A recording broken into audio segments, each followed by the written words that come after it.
Looks like we got a good live stream running. My name is Moshe, and I'm coming to you from Israel in the Galilee on Shabbat. What are we at, the 18th of April or something? Yep, 18th of April, and it's about 8:15 in the morning, 8:16, something like that. What we're going to cover today is this debacle of Trump running around telling us one thing about Iran and the war and how the negotiations are going, and then right after he tells us all this wonderful news and the oil prices drop, Iran comes out and tells us none of it's true.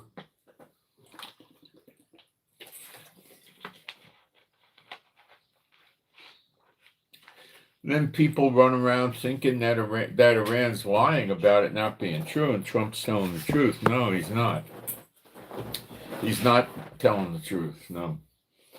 So we're going to talk about what's being said, what the reality is in the war with the blockade, what's going on with Israel and Lebanon, what kind of ceasefire is there, if it's a ceasefire, to what extent, and, things of this nature and what's going on. Also, well, I'll give you a brief mention. Russia's putting troops on NATO country borders now, which is nothing new. And they're talking about Belarus entering the war against Ukraine, and it looks like there might be preps for that, but that's nothing new either.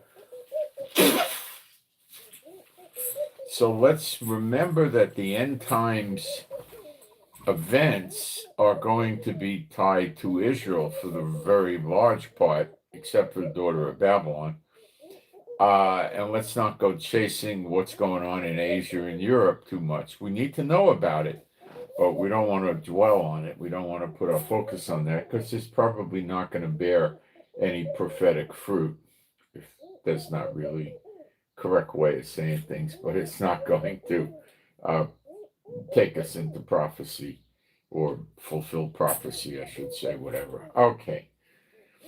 We'll talk about the prices of oil, gold and silver, which is creeping up nicely. So somebody's not putting a lot of energy in suppressing gold and silver right now. Okay, I'm going to go briefly go into our live stream and make sure we got a live stream and how it's doing, and then I'll put a quick post up and we'll get going. And how it's doing, and then I'll put a quick post up and we'll get going. How it's doing, and then I'll put a quick post up and we'll get going.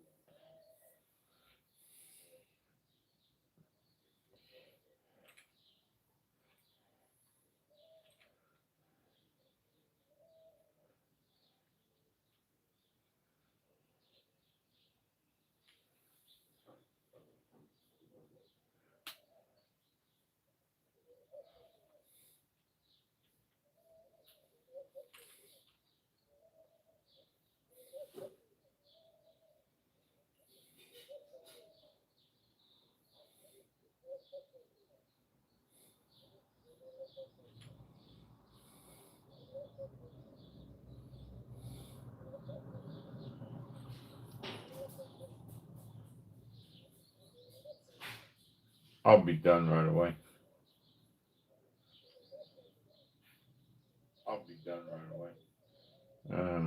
Okay, I'm done. Let me check for typos. Where did my thing go? Okay, it went away on me. This stinker thing disappeared. What the heck? Oh, I hate this new format they gave up that YouTube did. I can't tell you how miserable it is. Yeah, I lost what I was typing. What a lousy, you know. It's all these big companies. Every time they make something better, they make it worse. It's just Satan bots. The leaders of these companies are so stupid. You have no idea how dumb they are. I've met some of them. Well, not that many, but they're dumbbells. They're bureaucrats. They don't know how to dress and walk and make snide remarks and look at people. They're morons. They're not bright people, So Satan tells them to go do these things, and it makes people miserable. They get you dependent on their internet stuff, and then they make it so unintuitive, so hard to use with hidden buttons, and you can't find them, and they do that on purpose. Don't think they don't. It's all on purpose.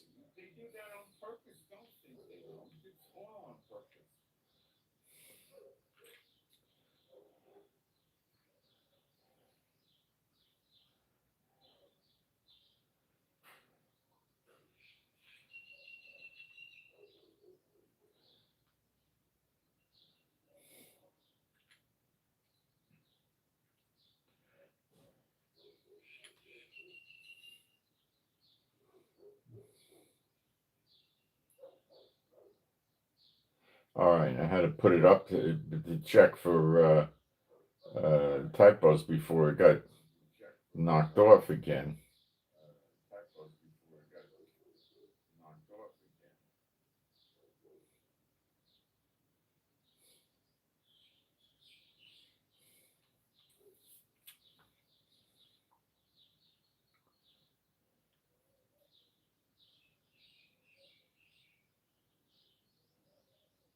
All right, we got people coming in, and looks like we're going. All right, got through that debacle. All right, being a Bible believing site, all the New Testament, I'm going to do some praise, and if anybody, I can't stop anybody from joining in. There is no God like Jehovah. There is no God like Jehovah. There is no God like Jehovah. There is no God like Jehovah. There is no God like Jehovah. There is no God like Jehovah. There is no God like Jehovah. There is no Messiah like Yeshua. There is no Messiah like Yeshua. There is no Messiah like Yeshua. There is no Messiah like Yeshua. There is no Messiah like Yeshua. There is no Messiah like Yeshua. There is no Messiah like Yeshua. All right. So where do we start? Well, let's cover a couple of little events. The Israeli shekel, that's like we would say we're Israeli dollar, you might say, but that's our currency, the shekel. It's called NIS, New Israeli Shekel. Okay, so the shekel, $1 buys $2 and 2.95 shekels, less than 3. Not long ago, it was stable at $1 buying 3.75 shekels. Okay.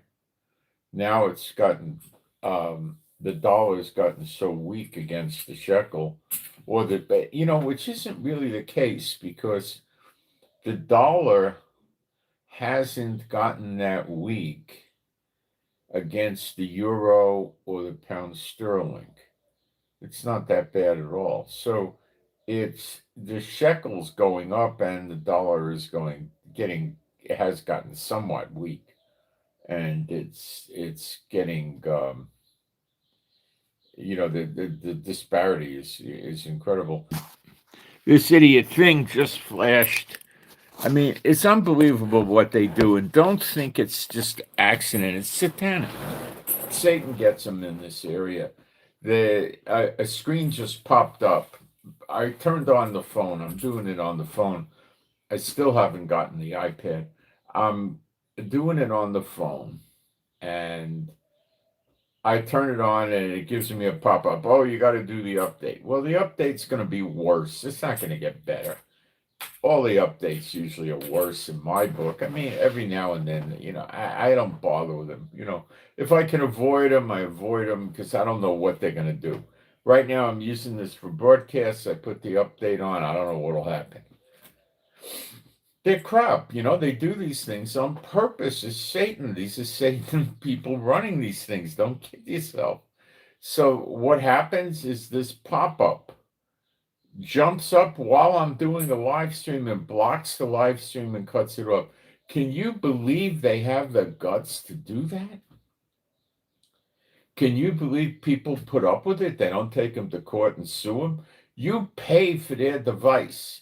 You don't enter into a contract with them that they have a right to block anything you're doing online to make you update. Why do they want you to update anyway? Because they're probably finding new ways to spy on you or something. Who knows? Maybe not. I don't know. It's just another manifestation of making people frustrated, anxious, uncomfortable, and that's makes you weary. That's Satan. Okay? I can't wait till we hit redemption, new heaven, new earth, and we're finished with this virtual world. I've about had it. It's just gotten stupid, and it's ruining people's lives in the tens of millions and the hundreds of millions. People just live online, and the legal systems they've set up around the world, how they just drive people crazy with that. It's nuts. Okay. So if you go back about 35 years ago, you find that the shekel $1 bought 2.75 shekels. And now it's buying 2.95. So the direction it's moving is it's going to buy 2.75. So the shekel's getting incredibly strong.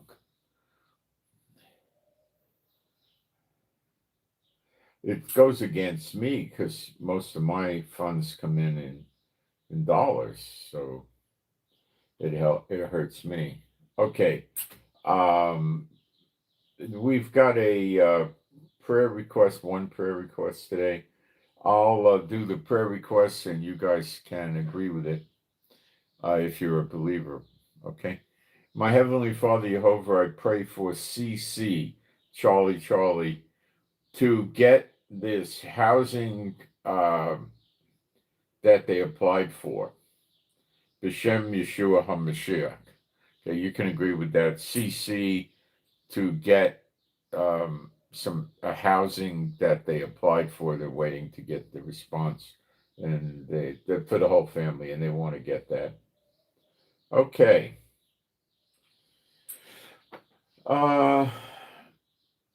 So Trump is making ceasefire claims with Iran. Iran denies them right after, or a few hours later, or half a day, or whatever, that Trump makes them. Trump, like for instance, Iran very recently came out and said that we are not going to stop supporting the Houthis, Hezbollah, and Hamas. And Trump is saying they already agreed to it. Trump is lying. And he's lying and getting oil prices to drop. And I don't know this as a fact, but I would be zero surprised if what's going on is Trump and his friends. He's telling them, okay, I'm going to make some announcements now to go short oil. And they could be making tens of millions of dollars on this. Okay. Or maybe not. Maybe just Trump is lying to drive the oil prices down. See, Trump thinks lying is a good thing. He who loveth a lie, loveth and maketh a lie. He loves it. He thinks it's great because his father's the father of lies.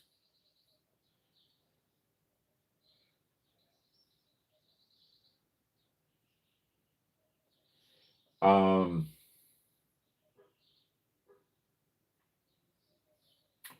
Iranians also said they never talked at all, never came up in conversations with Trump, turning over their enriched uranium, their few hundred pounds of it, to America. He said they never discussed that at all with Trump. Trump is saying they agreed to turn it all over.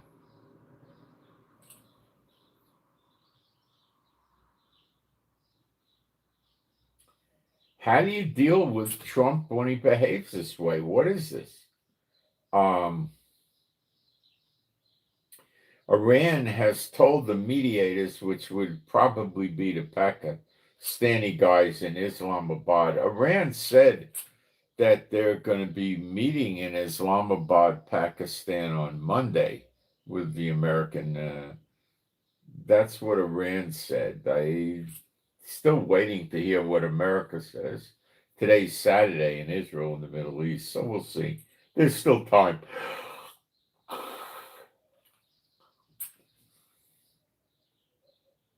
So Trump's saying that Iran has agreed to all the U.S. demands, all of them. And, he's saying, we won the war. They're surrendering unconditionally in essence. Not exactly, but almost. Iran has told the mediators it's going to continue to limit the number of ships allowed to cross the Straits of Hormuz and charge tolls for the remaining periods of the ceasefire. This the Wall Street Journal said. And Iran they also threatened every ship. This was radio broadcast on these special channels that ships use.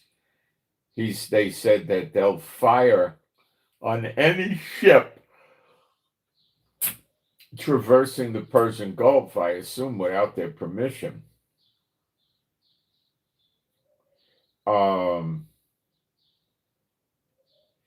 They threatened every ship they would fire on them, and dozens of ships, because of what Trump said, tried to leave the Persian Gulf.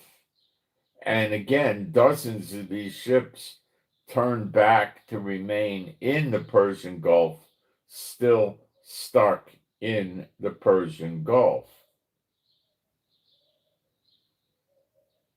And Iran is saying zero ships will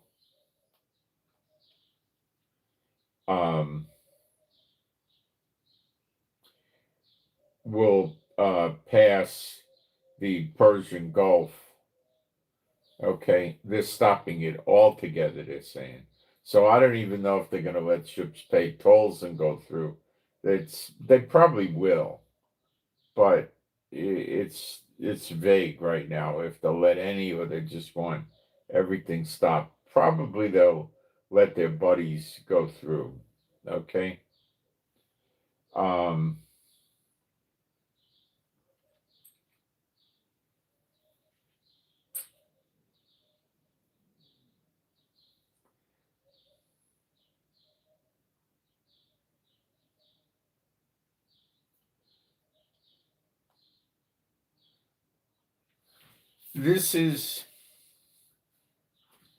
We never saw a president, or for that matter, a world leader, behave like such a jerk before.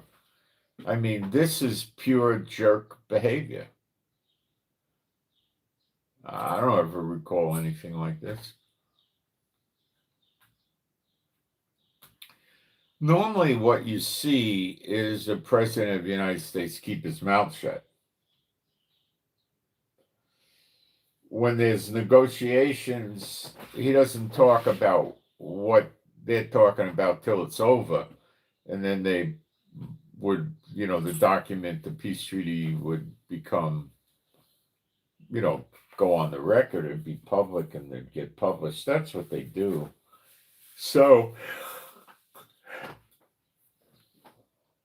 This is just nuts, but the whole situation there is nuts. We never saw anything like this before. Iran firing on, I think it's 8 or 9 different Arab Muslim countries in the Middle East.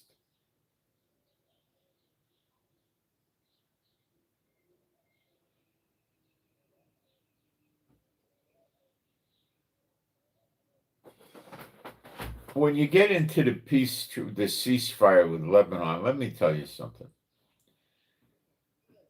Trump is following the Kissinger doctrine just like every other piece of garbage American president, including Obama and Biden, the garbage buckets. The same doctrine. Don't let anybody win in these Israeli-Arab conflicts. You got to stop it so there is no winner.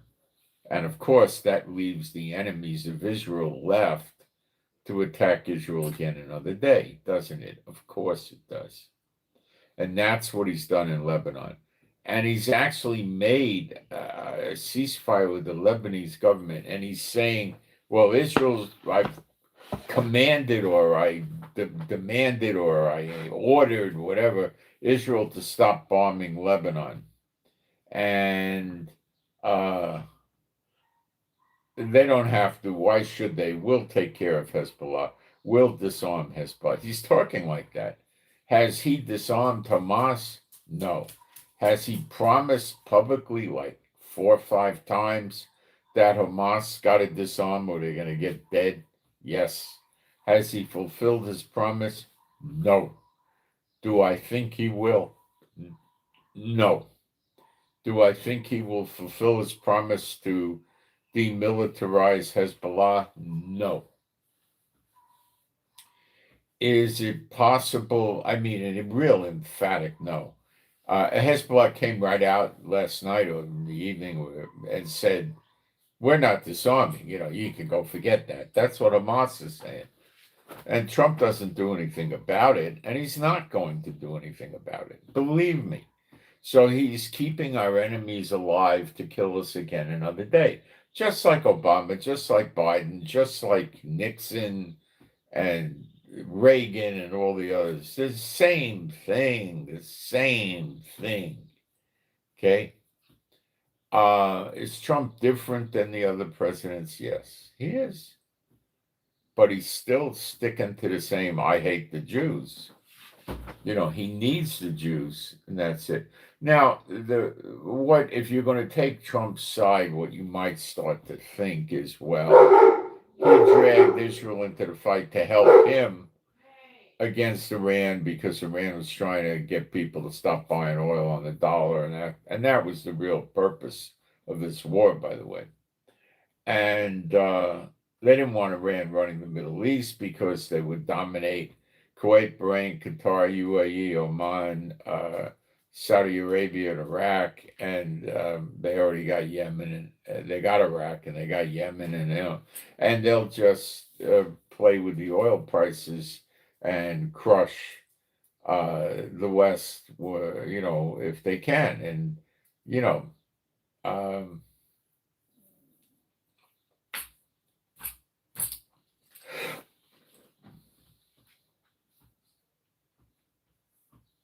so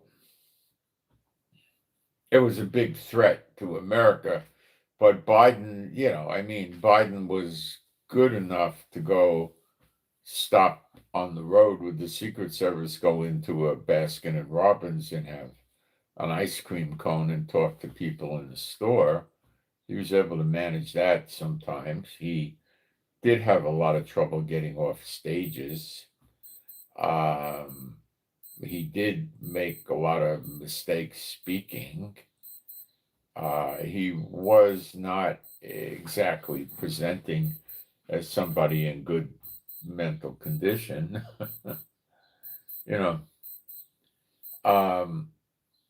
but he was making the same kind of demands on Israel, Trump, dictates Israel will stop. Well, we didn't really stop in Lebanon. We did targeted assassination on a motorcycle. We blew some buildings up without dropping bombs. What we did stop apparently is how our planes flying over there and dropping bombs. And it remains to be seen what Trump expects Israel to do for a buffer zone. Now, in Trump's mind, what he might be thinking is, oh, I can't let Israel get a victory over Lebanon because that's not the Kissinger doctrine that all the presidents follow. So what I have to do is I'll go in and knock Hezbollah out and demand Israel stop fighting, and we'll leave it at that. Well, yeah. First of all, there's no indication that he's going to go in militarily and do this. I'm rather confident he's going to tell Hezbollah he's going to blow them to smithereens if they don't disarm, and they're going to laugh at him. He's got no credibility there. Okay. And that's that. Now, if he's really going to wipe out the Iranian military, that means the Iranian government is wiped out. And that means that the Hezbollah ain't getting no more money from Iran.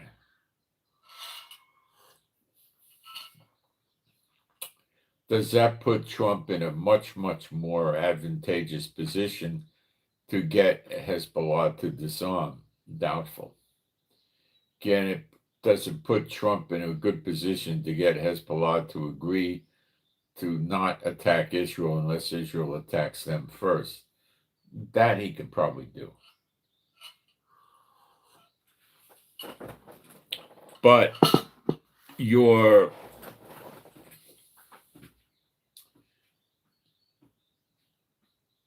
looking at them possibly overtaking the Lebanese government. And this is scaring Trump too, so Trump may actually take action against them. Israel Netanyahu may not really care if Hezbollah takes over the Lebanese government. Why? Well, Hamas took over the Gaza government, and look where they're stuck, living in tunnels waiting for the end. So if Hezbollah takes over Lebanon, they won't call it Lebanon, they'll call it Hezbollah land or something, right? And they'll declare Sharia law. They'll make the women wear these clown suits, and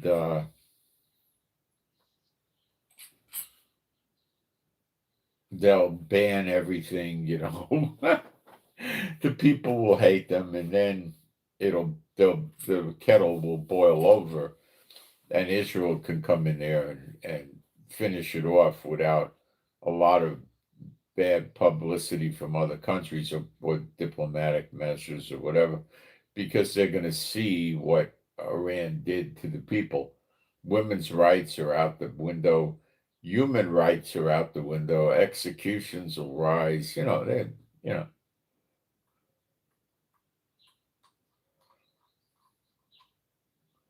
Trump will be able to knock them off a lot easier then, but not Israel would. So what's he going to do with Israel? I don't know.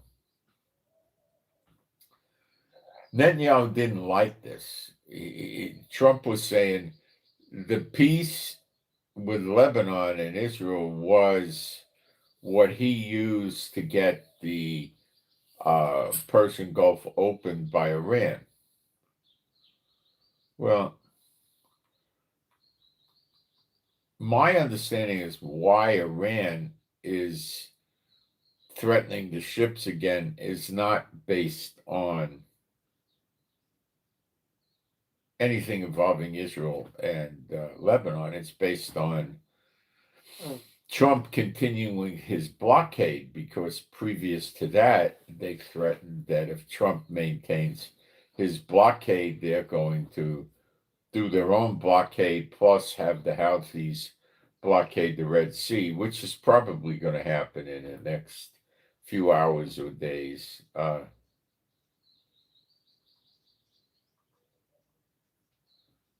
They want to negotiate with Israel in strength, not where they think Israel's running fearful against them.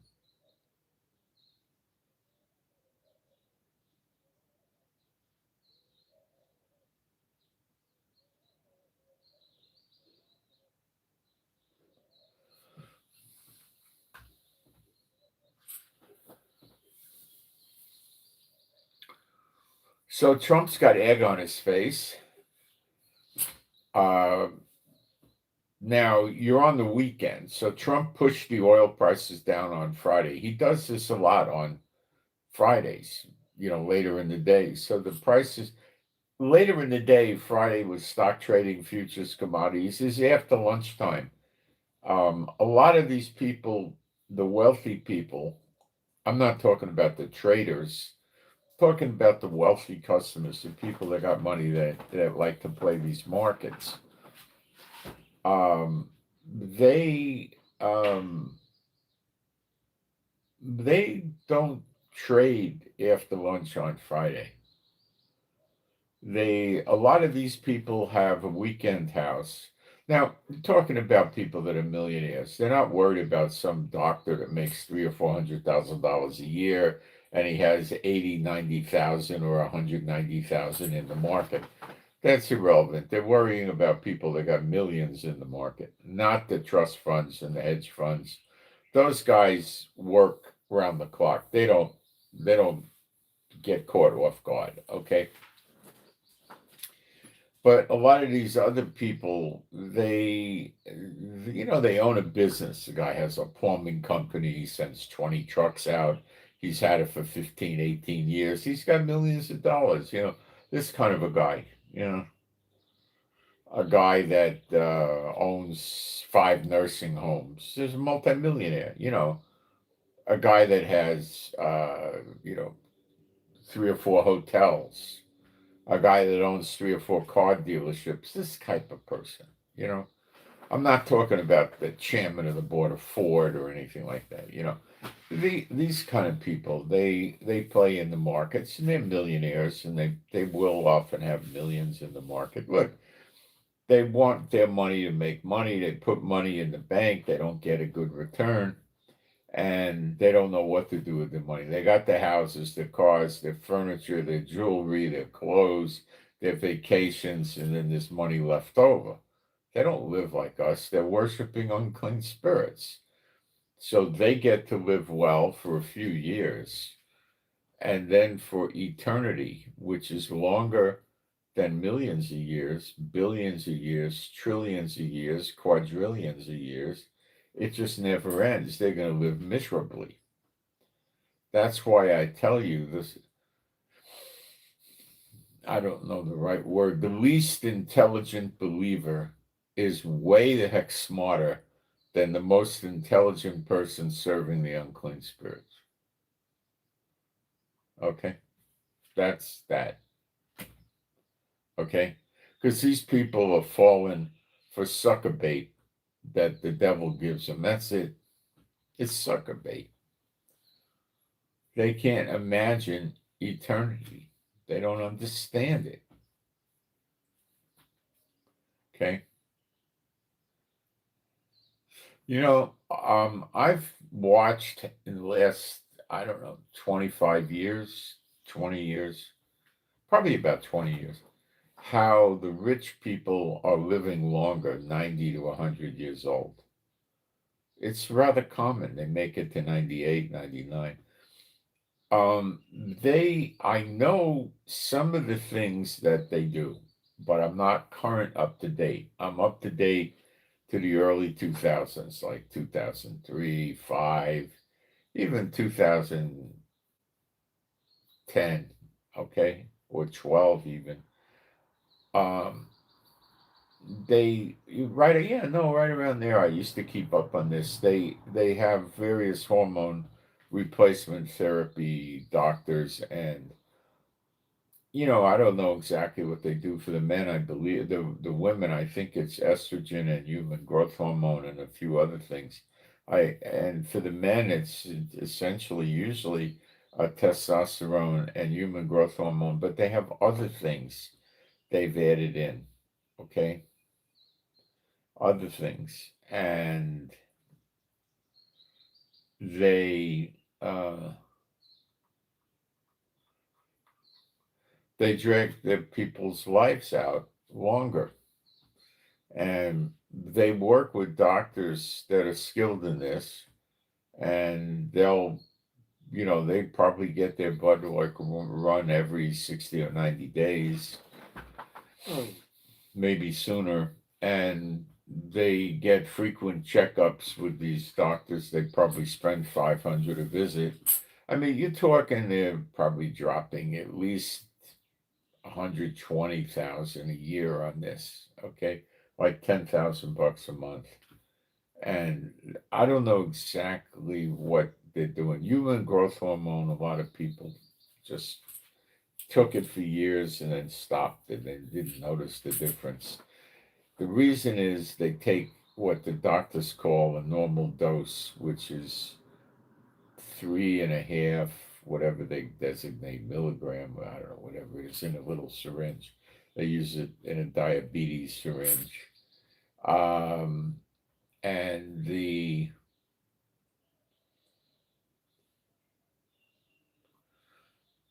bodybuilders and the athletes, they take about 10 or 12 a day, which is 3, 4 times the dose the doctors recommend. So they get results from it. So I have a feeling that you're a regular, Jane or John, you come in off the street and the doctors tell you 3.5. If you're in the so-called in crowd, the cursed people that are going to be living in the lake of fire, you're going to go to some special clinic, some special doctor your friends recommended you to, and he's going to probably start you at about, 2 or 3 a day, and then work you up to, whatever the limit, probably someplace between 8 and 12. That's quite expensive. And that probably has a much more pronounced um, effect on you. Now, I don't know if they do it 2 doses a day, 3 doses, or one big dose. I have no idea. And they give them normally, because a lot of these are transactional people, they take the testosterone in pill form, which is devastatingly bad for your liver. Really, really bad. Um, because it's got to process it, where when you're dealing with injectable, you don't really have to process it. But here's the problem. When you take an injectable, a regular, well, a normal person they're going to do hormone replacement therapy with is going to give them like one injection 3 times a month, like every 10 days, testosterone injection. So it goes in and then it goes up and it gets a high level and then it starts coming down and then they bring it up again. That's not the greatest idea because it has the people operating on a high and low. But the medical community doesn't always operate in the best fashion, do they? So that's my opinion. I'm not a doctor or a healthcare professional whatsoever at all, but that's my opinion. But they'll do is take it very, very frequently. These pills, they take them during the day. So they might take 1 or 2 a day. I don't know, something like that every day, or 2 or 3, even 3. I don't know. So they keep their testosterone level up high because that's important for them growing facial hair and voice tone and other things. So they try to keep themselves consistent, and that's okay. But the problem is what it does to the liver.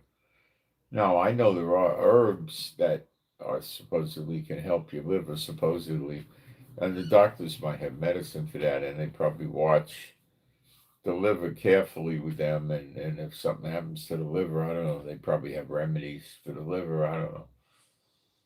So that's how they do it. Where I would think The only bodybuilders, professional athletes, and the like that ever used in the past or the future the tablet testosterone are the ones that were just hated injections, you know. It's not feasible to have, nurses come to your house and give you an injection. They normally learn how to do it themselves. It's not hard, And they're managing to keep their life going an extra few years. And they think it's so great. But really, I would think the last 6 or so years of their run, as a guess, um, are not real pleasant, like they're in bed, they're in wheelchairs, they got nursing care 24/7, they're plugged into machines, stuff like that. And they managed to last several more years. So, but on the other hand, when they hit 90, 93, a lot of them are still alert and functional. I don't think they're going out and playing basketball. I don't even think they're playing golf, but they might go in the swimming pool and swim a lap or two or sit in the jacuzzi or, stuff like that. So I'm rather sure they found a way to drag their lives out that far and they think it's so great. And, it's the time is like the time a blade of grass has, you know, that's that's the reality of this. And they're so enthralled with this. Oh, it's great. Look what we do. And the poor people can't do this. Oh, and then they get into the organ transplants and then, with their high money, what they get is they get access to doctors that are proven to be highly effective in certain areas, certain treatments and surgeries and stuff like that. And they get access to expensive medicines and they could travel around the world and get a doctor in Switzerland or Russia or Germany or Asia that does something that they don't do in America.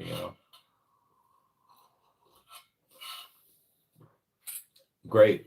So they could drag their miserable, unhappy lives out. That's all it is.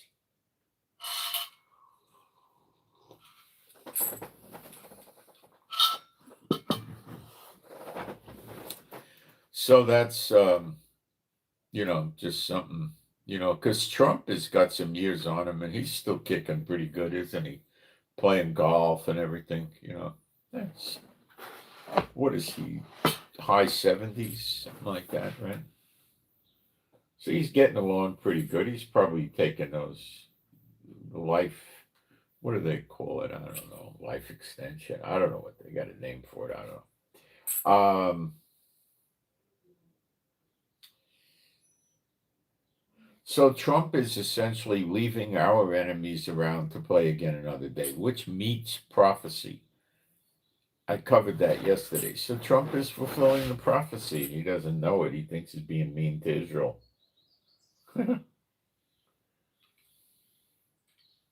If he was wiping our enemies out and removing them, then Zechariah 12 would not have, it wouldn't happen. Because they all got to be in place because they all do it at the same time. God's not using a guy like Trump to rescue Israel. Forget that. Okay.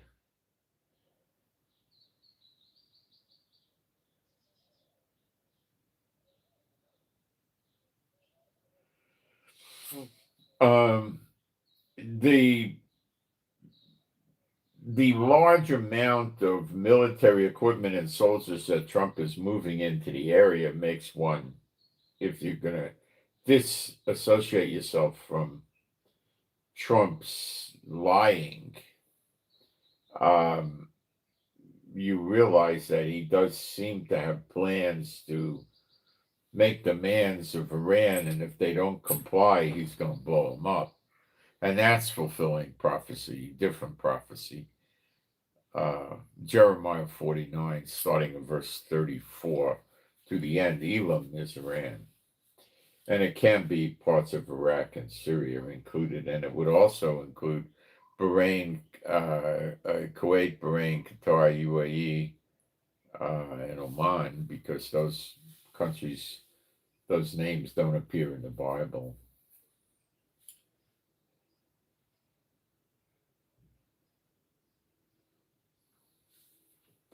Trump thanks the Iranians for opening the Straits of Hormuz.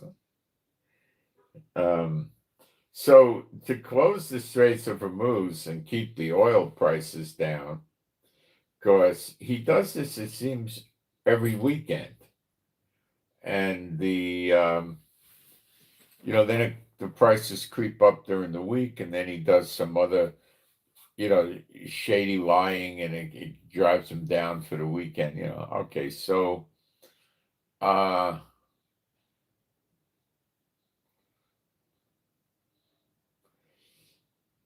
he's at some point going to go after Iran, I believe, deep, and get their missile cities, and he has a plan that he's not talking about to get their oil, believe me.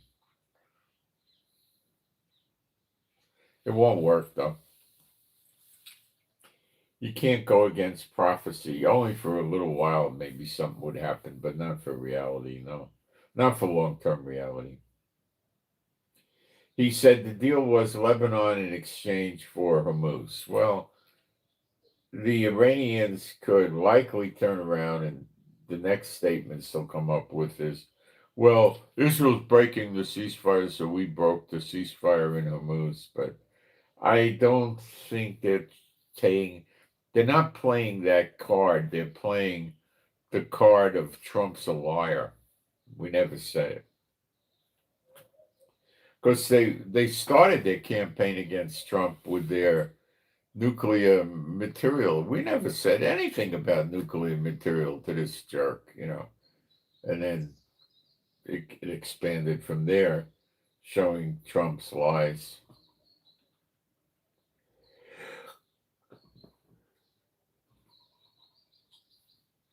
Trump announced that Iran will hand over the enriched uranium, and they will not receive money, and Israel will not strike in Lebanon. See, what about the war reparations that Iran is dead bent on? Trump ain't talking about that. I mean, they're talking about billions and billions and billions. And okay, and what about their desire to charge tolls to enter the Persian Gulf? They're not giving up on this stuff.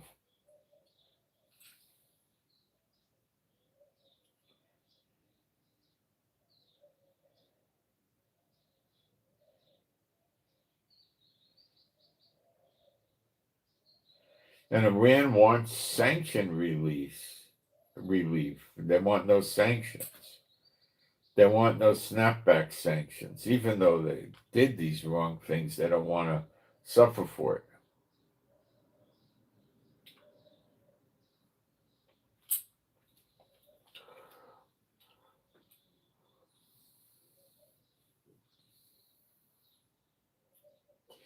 Trump could probably get them to agree to not enrich uranium for a few years, and that's probably about where it stops.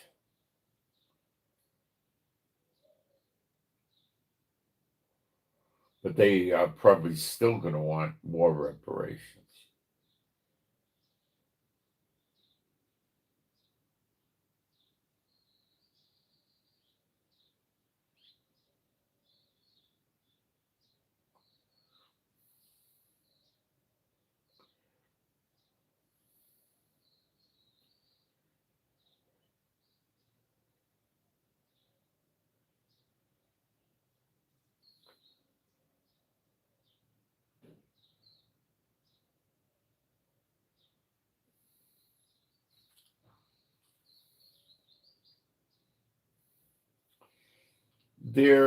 One thing I think you really need to understand is there is no such thing as a permanent ceasefire with a Muslim terrorist organization or state. Okay. The only thing that they do with a peace deal or a ceasefire is use it as an opportunity to build themselves up more militarily so that next time they can come in and win and wipe out their enemy. That's all they do. I've lived here many years. That's all they do. There's nothing else. That's their idea of ceasefires and treaties and stuff like that.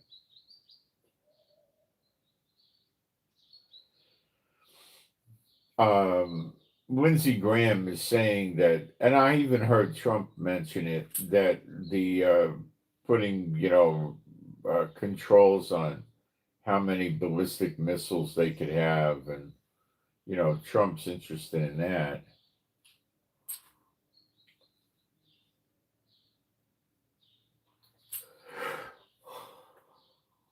But Iran's not. And Trump is getting the reality that he can't just say, okay, they agreed for no nuclear material for 5 years. I'm out. Let's go home. I'll go to Cuba now. Now, he can't do that because they're going to close the Persian Gulf and control it. And they want the money, the toll money. And they want war reparations, and they want sanction release. Release. It's pretty broad what they want.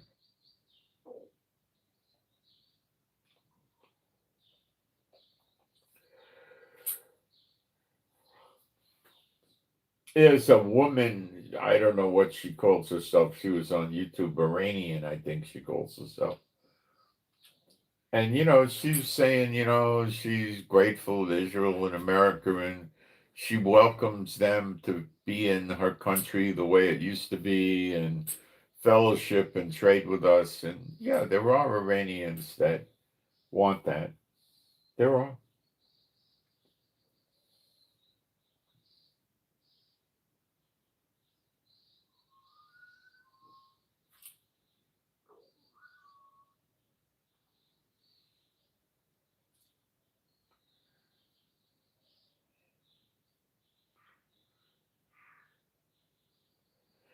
Another thing that Trump said, which I suspect is a blatant lie, I can't guarantee it, is that he said with the help of Iran, with the help of America, has removed all the sea mines, naval mines in the water. Well,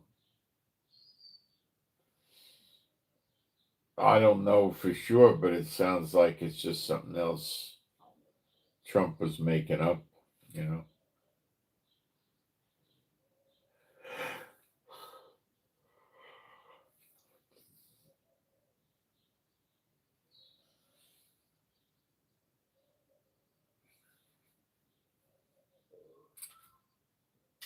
I think when it gets to Saturday, Trump doesn't care.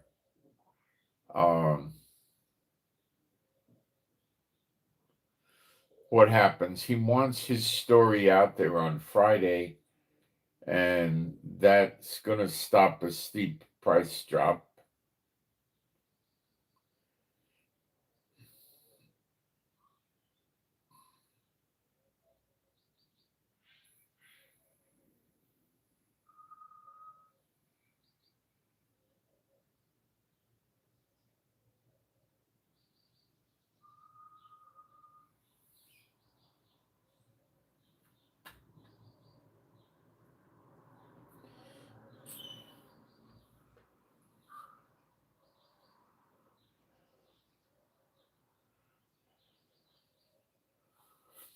The Wall Street Journal said Trump offered Iran access to frozen funds worth $20 billion if Tehran transferred the enriched uranium from its possession.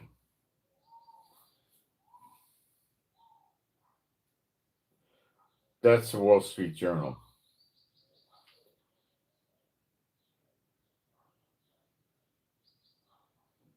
Trump just really wants to have that feather in his cap, and if he gets it, he could end the war, but he can't because they're shutting the Persian Gulf, and he can't walk away because he can't say he won it. He can't say anything. And it would appear that if something like that happened, it would appear that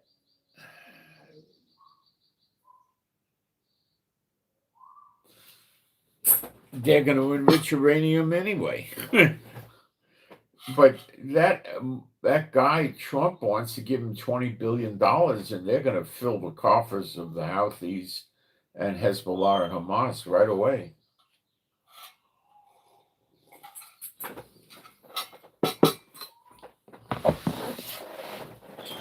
Probably split $1 billion up between them.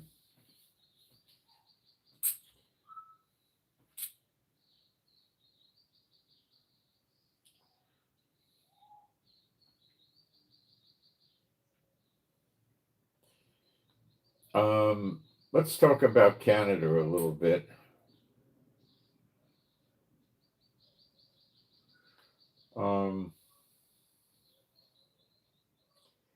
Another small Canadian community forced to watch their historic church burn to the ground. Over 100 churches.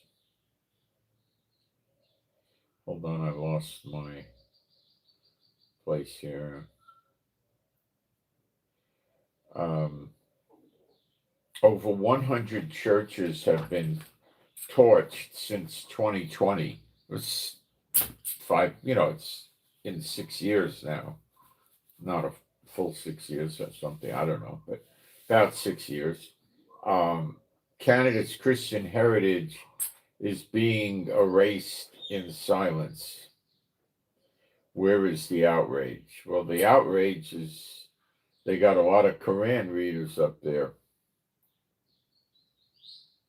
And this is their problem. And Trudeau brought it on them.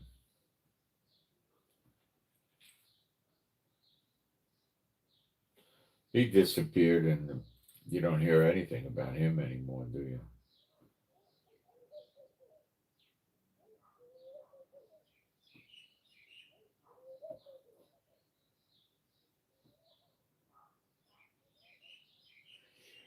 After Trump made that crack of, something, in fact, I command Israel not to bomb Lebanon, a U.S. official stresses Israel preserves right to self-defense after Trump said it was barred from striking in Lebanon.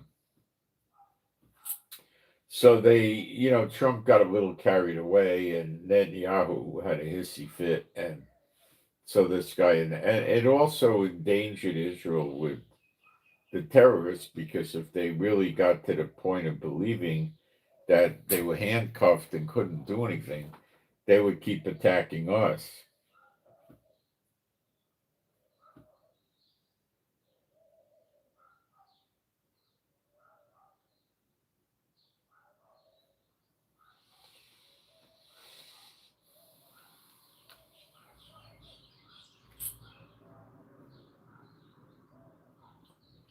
So there was a point yesterday where Iran did say the Straits of Hormuz was open. Some of their officials said it, but Trump got under their skin, and they did shut it, and they're not letting ships move. They get on the radio, there's special emergency channel, they get on the radio and they say, you better back off or we're going to fire on you.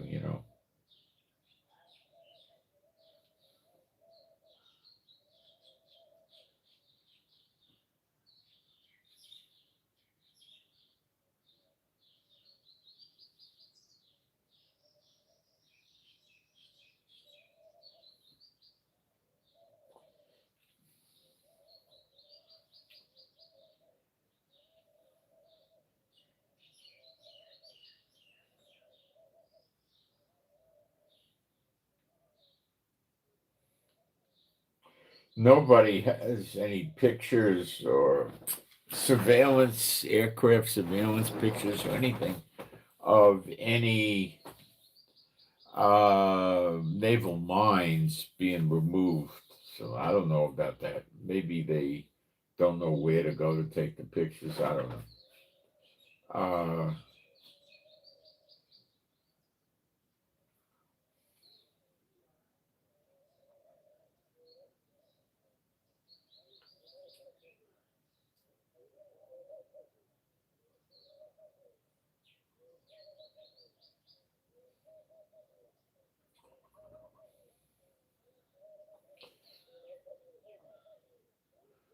So across the board, it looks like Trump has gotten nowhere with negotiations with the Iranians. Now, what I picked up a little while ago this morning, not that long, a couple hours, it's a Saturday morning, it's probably not moving a lot. I picked up gold at 48.29, which is nice creeping up, and silver at 80, which is not a lot, but it's creeping up. And the Brent, well, the WTI, West Texas, the oil there, American oil, they call it, 83 a barrel. Now, this is not the price for, physical delivery. This is the paper future contracts. And the Brent is running at 90. So the Brent is back to a more realistic position of a few dollars higher than the WTI. Now, what we also need to do is get average price of gas in some places. Let's do that.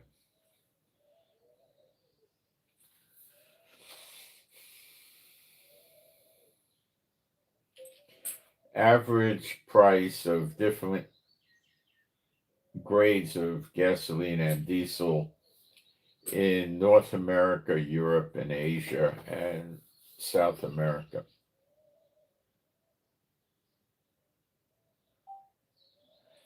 We've got to look at the whole scope of this if we're going to get a good idea of what's really going on with gasoline prices. So, we can't just look at America. Okay.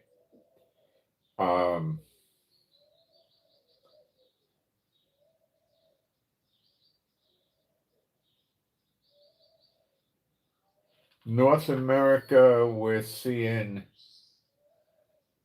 it put it in liters. Let me get it to put the summary into a gallon. Put the summary prices into gallon prices, not liter, please. Thank you.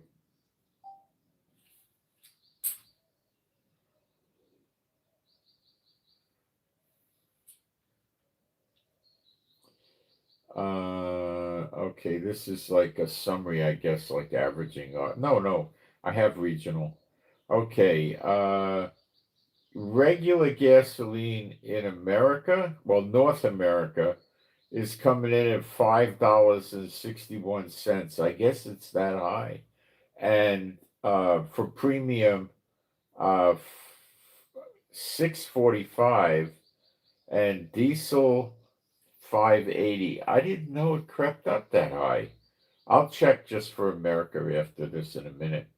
Europe, which is pretty high, like Israel, is 7.95 for regular, 9.05 for a high test, and 7.75 on diesel. Asia, 5.48 on regular, 6.20 on premium or high test, and 5.85 on diesel.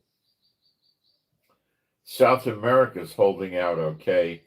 4.01 on regular. Well, it's still very high. 4.75 on high test, and 4.35 on diesel.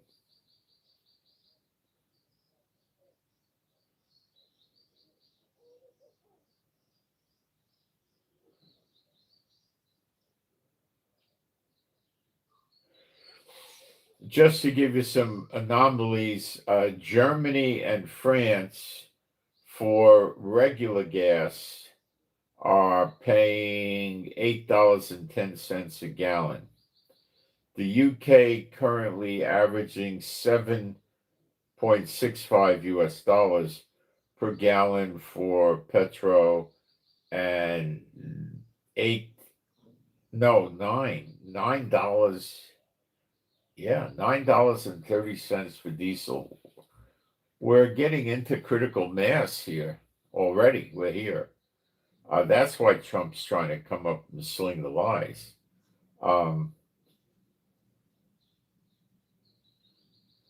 Okay, you better sit down when I tell you the Hong Kong prices. I mean it. Okay, hold on to something. Hong Kong is paying $15 a gallon now.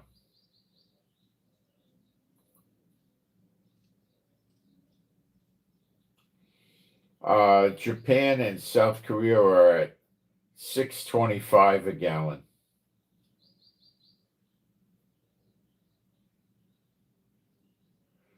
Brazil and Argentina, they might have their own gas. I'm unsure.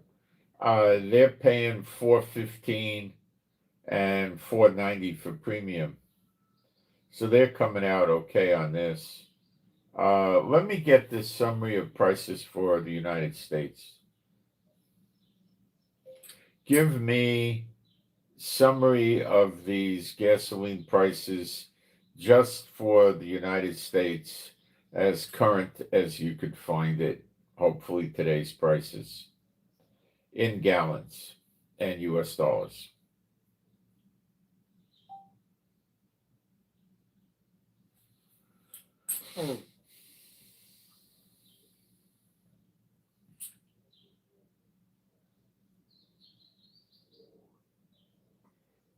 Oh, what happened to it? I moved.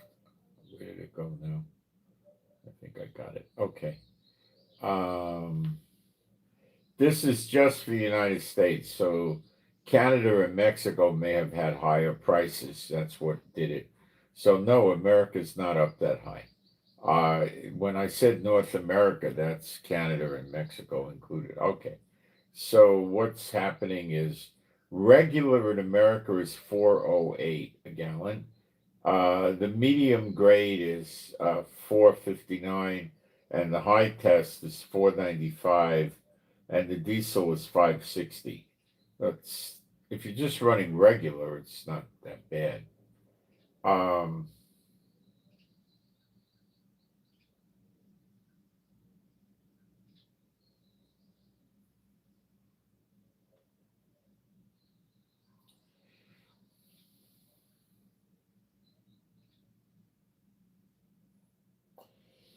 So the West Coast is higher, and their California's averaging $5.89, and Washington State, not DC, is $5.36. The lowest prices are Oklahoma at $3.27 and Kansas at $3.31. Well, they're barely affected.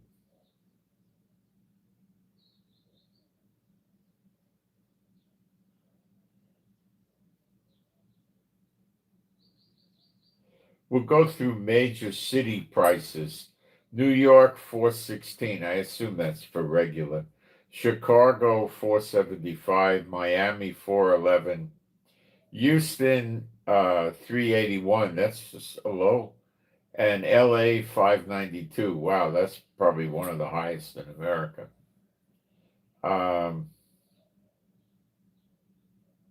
Okay.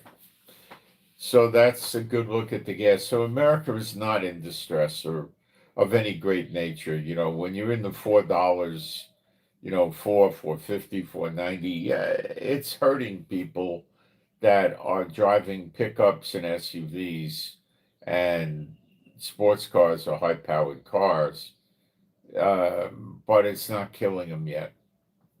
It's really $8 where I'm telling you to start killing them. 12 people they're gonna be afraid to go anywhere in their car. Remember, Hong Kong's already at 15, and Europe is at 8 and 9.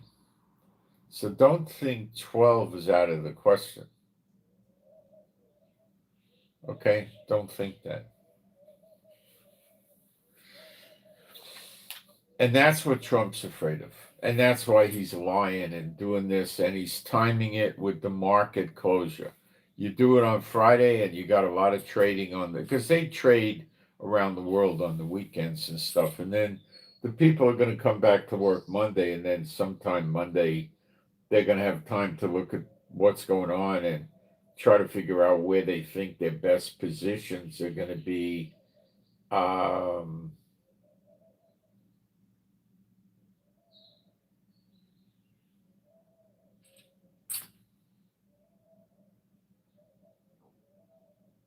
What's their best position? That's what they're going to be looking for, and they're going to change positions. And right now, I can tell you the fear is going to set in. Let's see if I update oil prices. Wait till I talk about droughts, though. That's coming up in a minute or two. Let's see if we can. I thought I left the page open.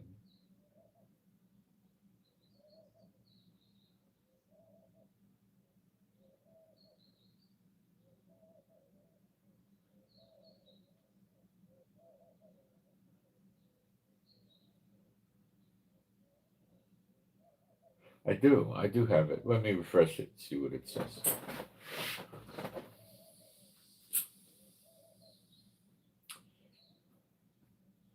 Did it refresh? I don't know. I mean, the page refreshed. I don't know if the prices did. But I'm getting 83.85 on WTI crude and still 90 at Brent. And then I'm getting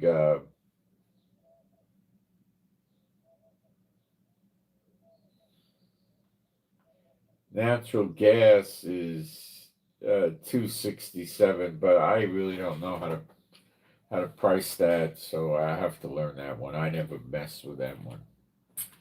So things are getting crazy. Now, this is going to could be to some people scary, but remember, all things work to good for those who love the Lord. We're going to talk about drought in the daughter of Babylon, America, and I'm going to give you some statistics from yesterday in the evening, so they're pretty fresh, you know. Or from yesterday. They're like a day old or something like that. Okay.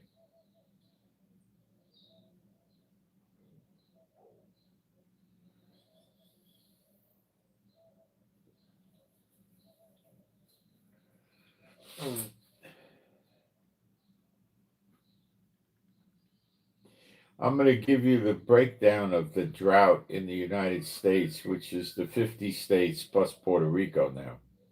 So they added Puerto Rico in. I don't know why, but they did. And okay, did they put the U.S. Virgin Islands in? I don't think so. Let's go through it. Moderate drought, moderate. Okay, that's noticeable. Okay. 17.6% of the United States. Severe drought, 20.2%. Now they're worrying about the spring crops in America. There's not enough water for the crops this spring. You're in April, it's spring, okay? So that they might not, the crops might be dying, or there's not enough water, so the harvest is being delayed or something. Extreme drought, that means it's bad. 11.3% of America. Exceptional drought, this is super bad. 1.8%. your total area of America that's suffering from some noticeable level of drought is 51%. It went up about 1% in the last week. Do you understand how dangerous this is? The Donald Trump character is never going to talk about it. None of the American officials are going to talk about it. And you're not hearing, you're not getting anything from Fox and Wall Street Journal and stuff like that. I do believe when it gets really bad, they will talk about it. What is really bad? It's really bad now. It's more than half.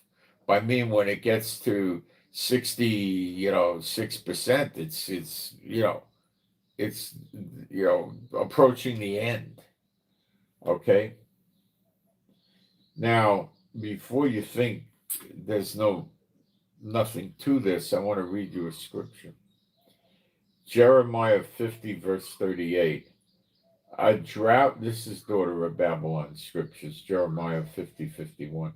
A drought is upon her waters, and they shall be dried up, for it is the land of graven images, and they are mad upon their idols.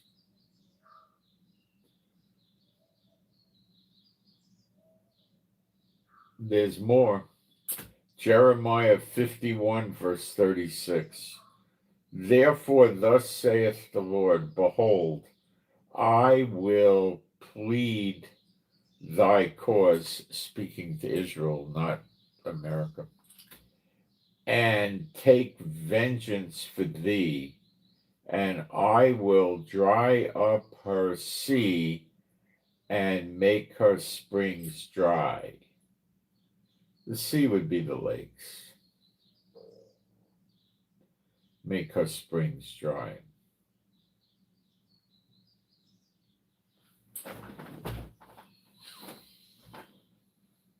Coincidence? When the drought hits 66%, 2/3 of American people are still going to say no. Listen, like the days of Noah, it's going to be like the days of Noah and like Sodom and Gomorrah. That's the scriptures, right?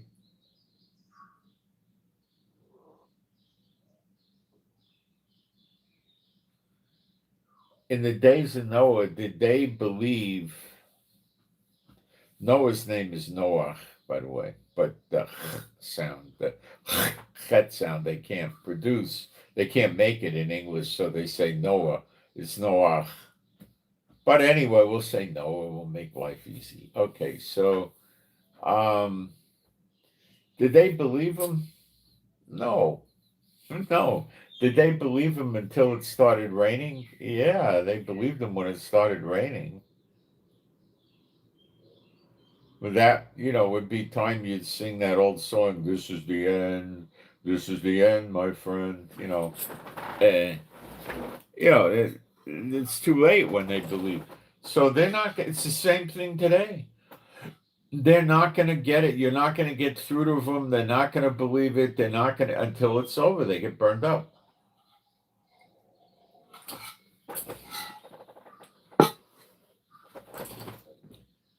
Or they get invaded and they get killed. There are different ways they're going to get killed around the world. Jeremiah, okay, let's cover the scriptures on this. I'm not doing a good job, but let's get to the scriptures. Okay, so let's have AI look them up for us.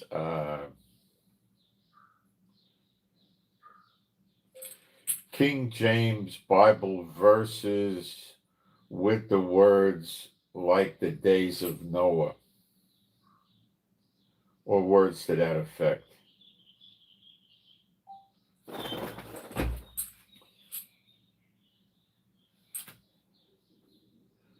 It's quicker to use this than it is a concordance and sit there and look at all the small print in the Strong's Concordance or get it online. Matthew 24:37. But the days of Noah were, but as the days of Noah were, so shall also the coming of the Son of Man be. Coming is coming in the clouds. They use the word coming in the clouds, the coming in the sun. Okay. Matthew 24:38 and 39. For as in the days that were before the flood, they were eating and drinking, marrying and giving in marriage until the day that Noah entered into the ark, and knew not until the flood came and took them all away. So shall also the coming of the Son of Man be. Now, I'll read you the I call it the keystone passage in a second, which is Matthew 24:30, to set the stage a little bit. Now, I know the guys that run their teaching from 11 to 1 o'clock in the big buildings on Sunday don't teach this, but it's in your Bible. Matthew 24:30, and then shall appear the sign of the Son of Man in heaven. And, he's going to appear in the clouds in heaven where the birds fly, the airplanes go up there, right? Okay. And then shall all the tribes of the land mourn. And that's your Zechariah 12:13, 14, 15. And they shall see the Son of Man coming in the clouds of heaven with power and great glory. And he shall send his angels with a great sound of a trumpet. So you're going to hear the trumpet from heaven, and it'll wake you up. Unless you took 29 sleeping pills or drank a bottle of Jack Daniels or something. Probably wake you up anyway. But we don't do things like that. And it'll probably wake them up anyway. And they shall gather together his elect from the four winds, from one end of heaven to the other. Now, this does not tell us that the heathen aren't going to bring back the children of Israel, carry them, transport them back to Israel as an offering unto the Lord. No, that still happens. And first they're going to go on the ships of Tarshish. No, that still happens. And they're going to stop in the wilderness. Now, some people, I think, that are transporting them aren't going to go to the wilderness. They're going to bring them right into Israel. So it doesn't,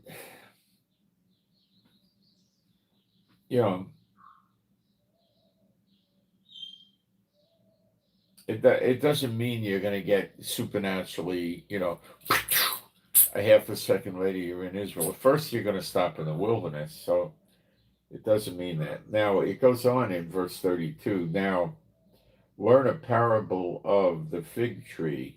When his branch is yet tender and putteth forth leaves, you know that the summer is nigh. So likewise, when you shall see all these things, know that it is near, even at the doors. Well, we're coming into summer. You're not far away from this. I know you don't get it, some of you, but you're not. Verily I say unto you, this generation, that's us, shall not pass till all these things be fulfilled. Heaven and earth shall pass away, but my words shall not pass away.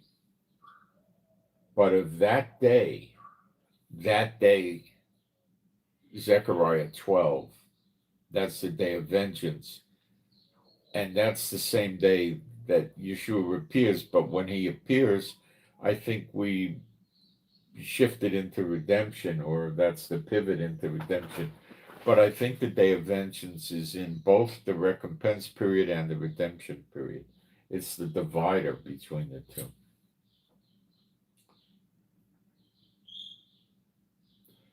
But of that day and hour knoweth no man, no, not the angels of heaven, but my Father only. So don't listen to some schmucks out there in social media telling you they know this. We know the season, we know when it's at the doors, but we're not going to hit the day of the hour. So it's disguised.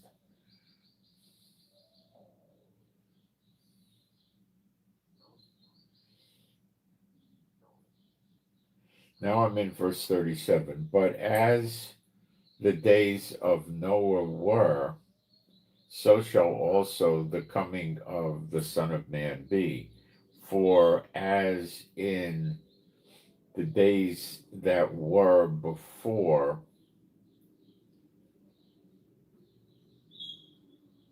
the flood, Noah's flood they call it, but he didn't make the flood.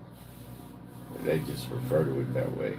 They were eating and drinking, marrying, and given in marriage. So what the Lord is telling us here is that we're running around operating like everything was normal, okay? Until the day that Noah entered into the ark. Remember that it was so close when he got in, the Lord shut the door behind him. The rains were coming. So when the rains came, they never had rain then. The crops they had dew during the night and in the morning and would drip off into the ground and keep the crops watered. And they never had rain. And it goes on in verse 39, and knew not until the flood came and took them away. So shall also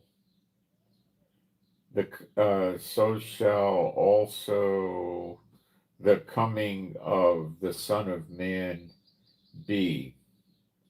Then shall two be in the field, the one shall be taken and the other left. Now, when you're in New Jerusalem, are you leaving New Jerusalem to go out and work with the heathen in the field? Of course not. That's a today scripture from Matthew 13. The tares and the wheat. The tares get taken, and they get taken out first. And then the wheat get gathered into his barn. The barn is Israel, but they'll stop in the wilderness to enter into the bond of the covenant. They pass under the rod and they enter into the bond of the covenant. Watch therefore, for you know not. We see all Israel goes on the Exodus. They all go, but they don't all make it into Israel. They stop in the wilderness, and I expect a lot of them die there, like similar to Moses and the wilderness then. And then they come to Israel. Watch therefore, for you know not what hour your Lord doth come. But know this, that you see people say come, oh, it means come to earth. No, it come in the clouds. He's coming in the clouds. They don't get it. It's very hard to get it, and the non-elect probably won't get it. But know this, that if the good man of the house had known in what watch the thief would come, he would have watched and would not, let me get it straight, watched and would not have suffered his house to be broken up. Therefore, be you also ready, for in such an hour as you think not, the Son of Man cometh. Who then is a faithful and wise servant, whom his Lord hath made ruler over his household, that's the earth, to give them meat in due season. Blessed is that servant whom his Lord, when he cometh, shall find so doing. Verily I say unto you, that he shall make him ruler over all his goods. Okay, so that's days of Noah. Now let's dig into Sodom and look at that. Okay, just to, it's going to be very close.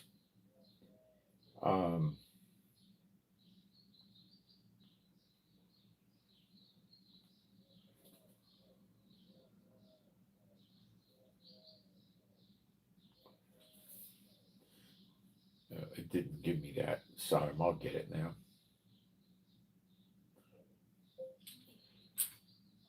Please give me KJV verses regarding the days of Sodom.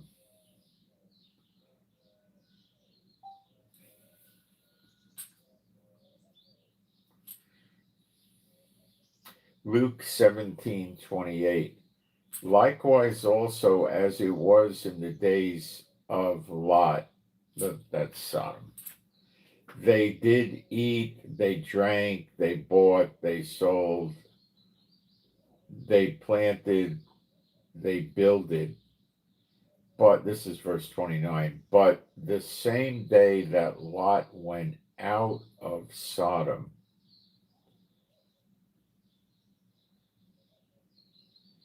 it rained fire and brimstone from heaven and destroyed them all.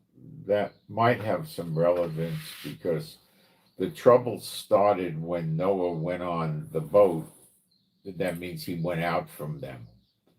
And when Lot went out from Sodom, he went out from them. And when you come on the Exodus out of America, that might be the real destruction of the daughter of Babylon begins. I just realized, I think the Lord showed me that.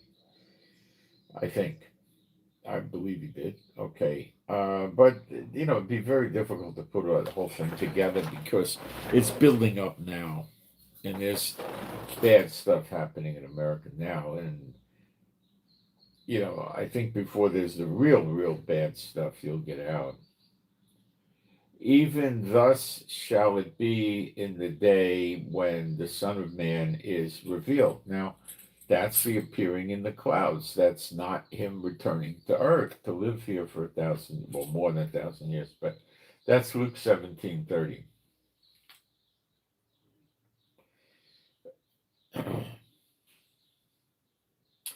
Just a refresher, we'll go back into Genesis 19, verse 24.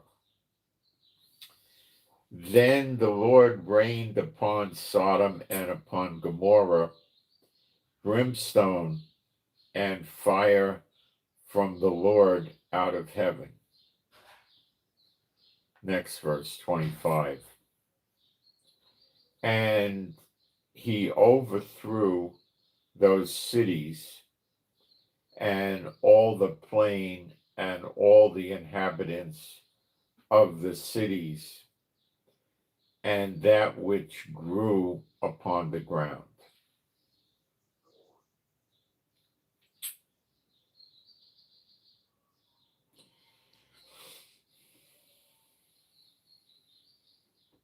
Now let's take a look at Ezekiel 16:49. Behold, this was the iniquity or lawlessness of thy sister Sodom, pride, fullness of bread, and abundance of idleness was in her and in her daughter. The Satan bots. Ezekiel 16:50, the next verse. And they were haughty and committed abomination before me. Therefore I took them away as I saw good.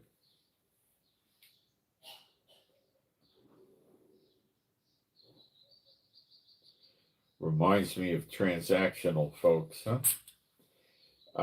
2 Peter 2, verse 6. And turning the cities of Sodom and Gomorrah into ashes, I will kindle fires in and about her cities. And turning the cities of Sodom and Gomorrah into ashes,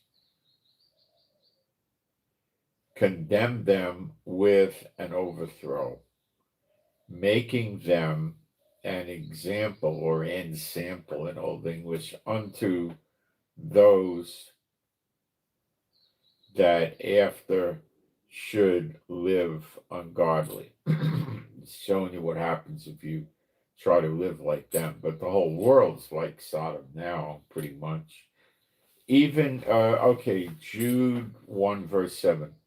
Even as Sodom and Gomorrah are set forth for an example, suffering the vengeance of eternal God. Now, I got to read you two scriptures to make this point stick harder on you.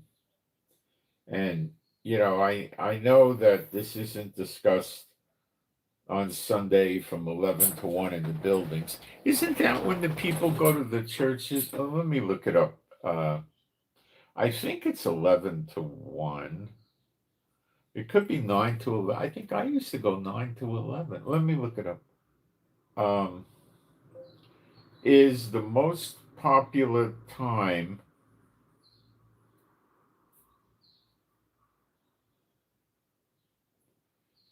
is the most popular time for church meetings on Sunday from 11 a.m. until 1 p.m. True or not?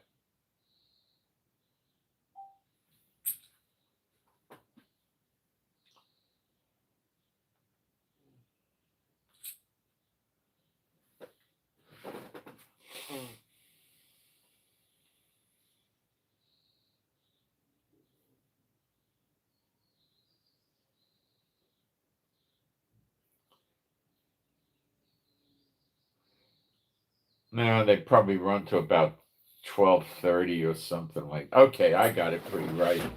It's roughly that, All right. So we want to go to Jeremiah 30, verse 11. Now, Jeremiah 30, verse. Let me get there. I'll show you.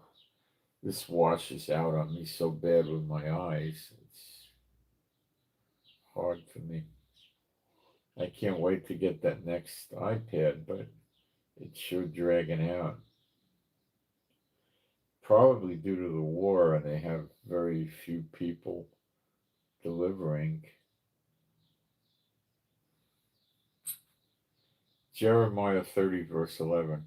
For I am with thee, saith the Lord, to save thee. To salvation thee. So he's talking that way to Israel, okay? Saith Jehovah, to save thee, though I make a full end of all the nations whither I have scattered thee. That's probably almost all the nations, if not all. Yet will I not make a full end of thee, but I will not leave thee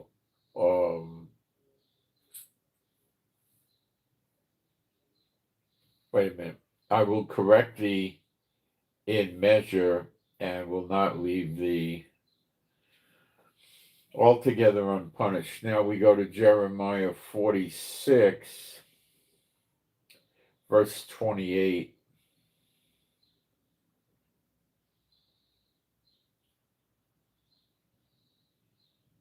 And it reads, the words are a little different, it's similar. Because it appears in Jeremiah 30, speaking about Jacob's trouble, which I think is verse 6. It sets the timing for this. It's Zechariah 12. It's any day now.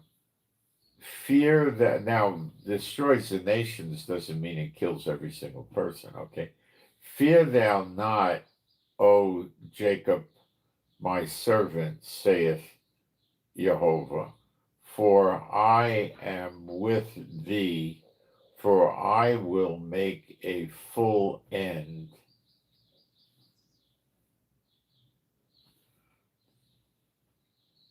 of all the nations whither I have driven thee, but I will not make a full end of thee, but correct thee in measure, yet will I not leave thee wholly unpunished. Okay, so you gotta, these scriptures are not taught, but that means they're not teaching them. It doesn't mean they're not real and they're not there and they're not going to come to pass. So there are, sadly, a lot of people that if their church is not teaching it, it doesn't exist. Well, if you think that's going to get you to heaven, you're greatly deceived. So yesterday's video got pretty poor response. I don't know why, but it did. Don't know.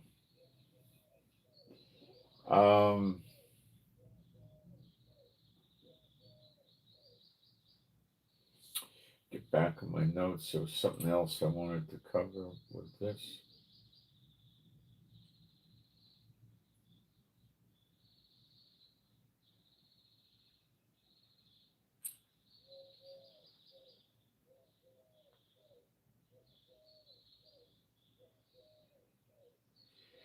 In Ezekiel chapter 37, yesterday we were talking about the dry bones, and it says it's the whole house of Israel. So you need to understand that when it says that, it means that. Okay?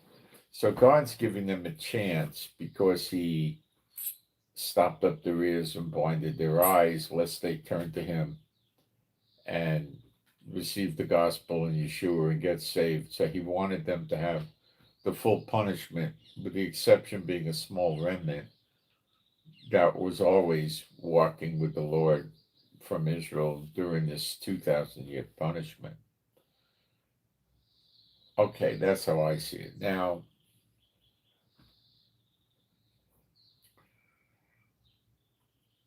they're going to come back to Israel. They're going to have the everlasting life, which is not immortality. And when you read Ezekiel 8-11, which is the other big piece of God and Magog, Ezekiel 38-39, which they don't ever want to teach you.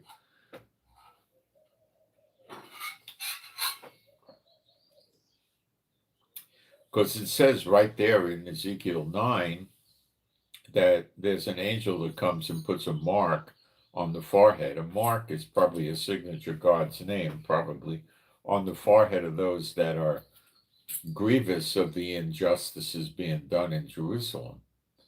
It says that, and they get a mark on their forehead, and the angels are told don't harm them at all, and nothing happens to them, and then the others get punished.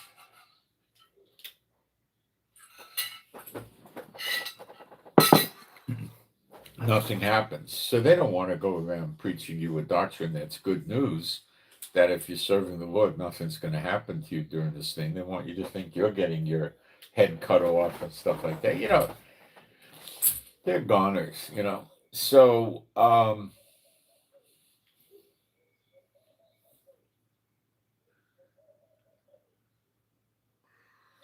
these people that are falling away are, a lot of them, I guess, are going to be the dry bones that, maybe they forget all of the misery they had in the pit and they go back to their vomit again. Or maybe it's not them. Maybe it's the Israelites today that he saves and brings them over there and they fall away. I don't know who's doing it, but there's a very small amount of us that have the true gospel, and it would be hard for me to imagine the us falling away. Those now that are in the true gospel with us here, I don't think they would fall away. But I can't say that for sure. I don't know yet. There's one or two people that were among us for a long time that I'm not hearing from anymore that I'm concerned about. There might be more than that. And I thought maybe,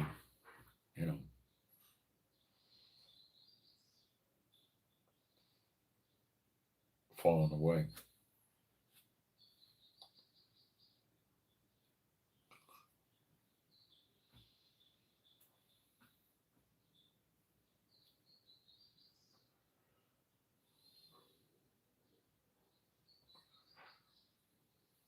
So don't be expecting these people to get scared and wake up and stuff like that. No. All that would do is bring them into the gospel, and down the road there'd be some temptation to go into evil again, and they would probably take it. You can't, that's not, it's not the best way to do things. So anyway, the Lord knows what he's doing. He knows who his are and who his aren't,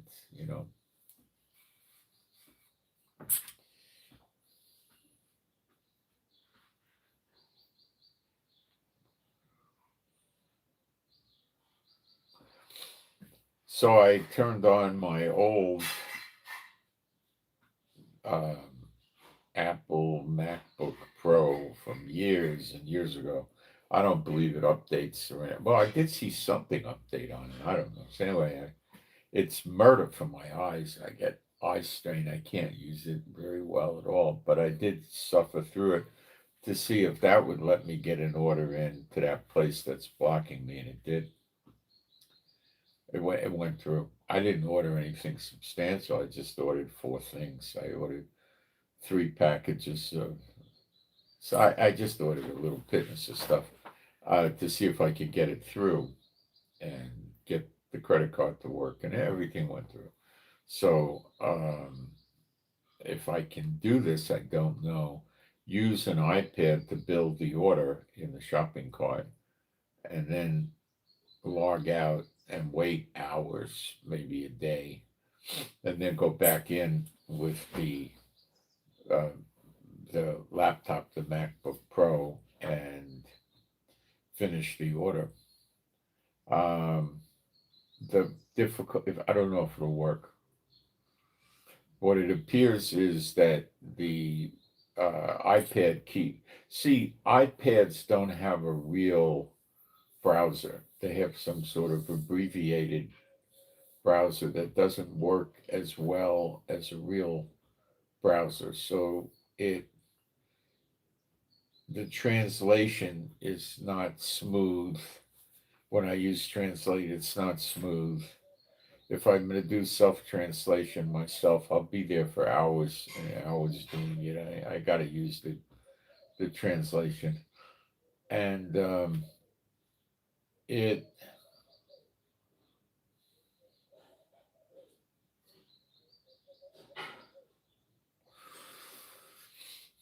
it drives the website, the shopping website goes nuts because it's poorly designed, and it thinks it's some suffering from some sort of attack or fraud or hack or something like that. And then it puts that malconstrued image up to stop you from, or I don't know, the iPad can't cope with it and it can't get through to the purchase. But when I did it entirely on the MacBook Pro, I never even saw that screen. It never even came up.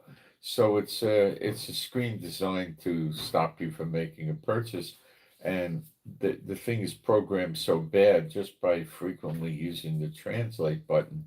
Their stupid website interprets that as some sort of an attack, and that's how life is in Israel. Do they do it on purpose because they want to pick on people that are using the translate button? Maybe. Don't kid yourself. They could be doing that. I don't know.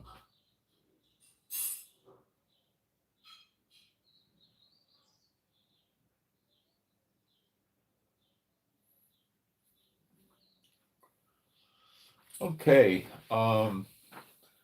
So here we sit. Let's see if any new news popped up. Hang on.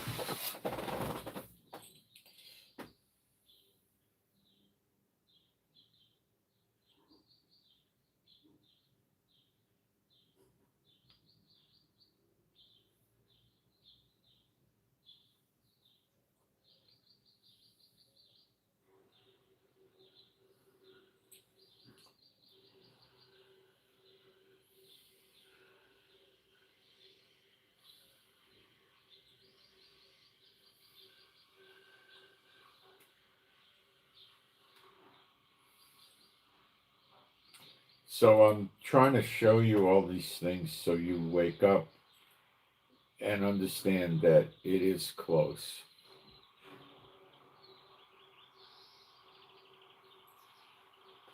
And that information I gave you on the drought was dated all the way back to April 17th, 24 hours ago. It's pretty current.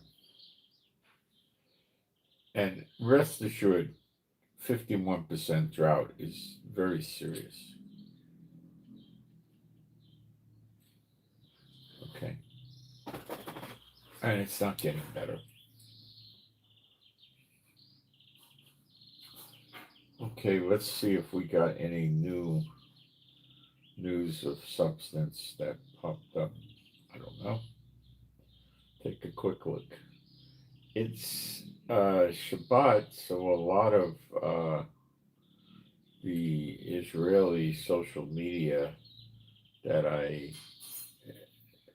draw on isn't going to be very functional. But I have a few that'll work on Saturday. A lot of them are just, Orthodox or observant Jews. So they are not really working. Okay, we'll take a look though. I'll see. There's probably something going on. If social media is very quiet, it means there's nothing happening. And I have a feeling there's not much of anything happening.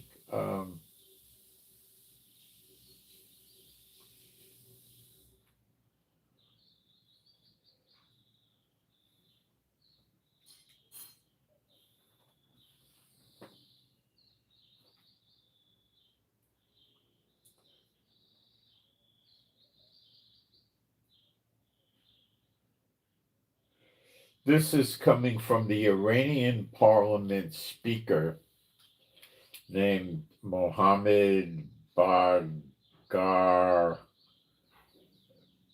Ghalibaf. Okay.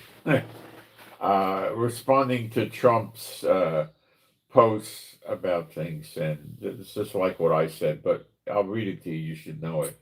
Our U.S. president made 7 claims in 1 hour, and all 7 are false. Among these lies, they did not win the war. and they certainly will not achieve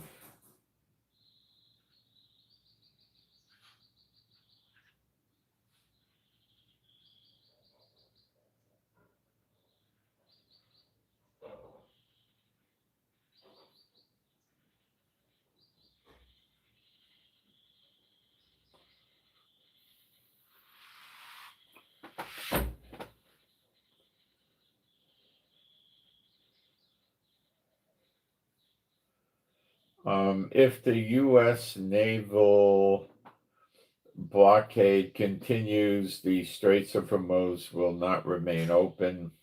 They've already closed it. They've had ships turning around.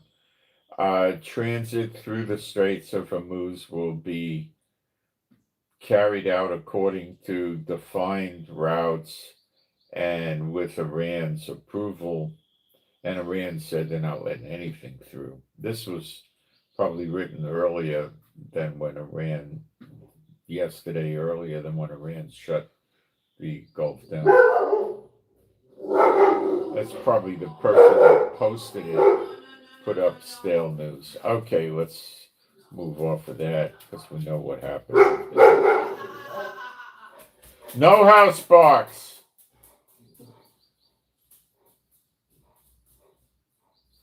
Something's going on outside that's just so exciting she can't hold it in. And she doesn't understand why we don't want to bark too because it's so exciting. Like it could be a cat meowing. Very, very horrific if that happens.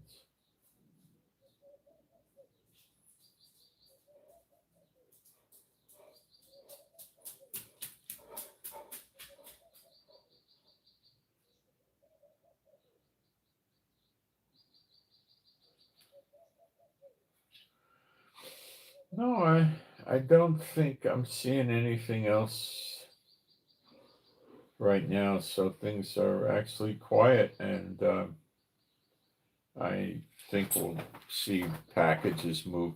I'm not picking up anything about Iran attacking Kuwait, Bahrain, Qatar, UAE, Oman, Saudi, Lebanon, Iraq, or Israel. Nothing. So they cut that out. They're afraid of Trump on that count.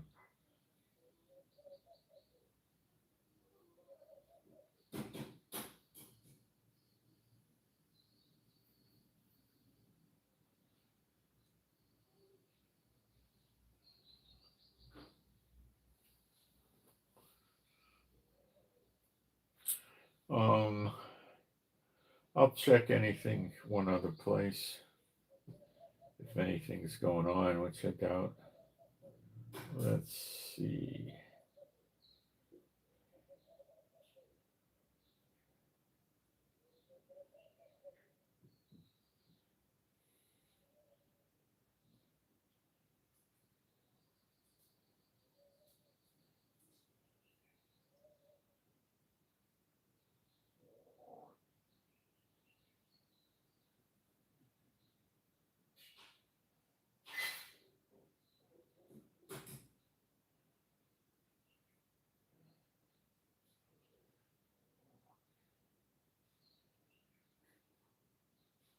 No, I don't. I'm not seeing much of anything. No. So, what do we do? Well, wait and watch. Trump is digging himself in deeper and deeper, telling us we got to stop destroying a bunch of people on our border that want to destroy us is incorrect behavior. Certainly, Jehovah is furious about that. Okay? So Trump keeps making things worse and worse. I think the Lord's using Trump and probably some other nations to get rid of Iran and possibly also Edom, Yemen. Trump did say that the NATO people called him and they asked him if he needed any help, and he told them, "Oh, you come to me when it's all done." Whether or not that's true, I have a feeling it may not be true. He makes stuff up now. Is it that he's just a psychotic making stuff up? No, I think he's He's using lies, which is a wonderful tool in his mind, to get his way,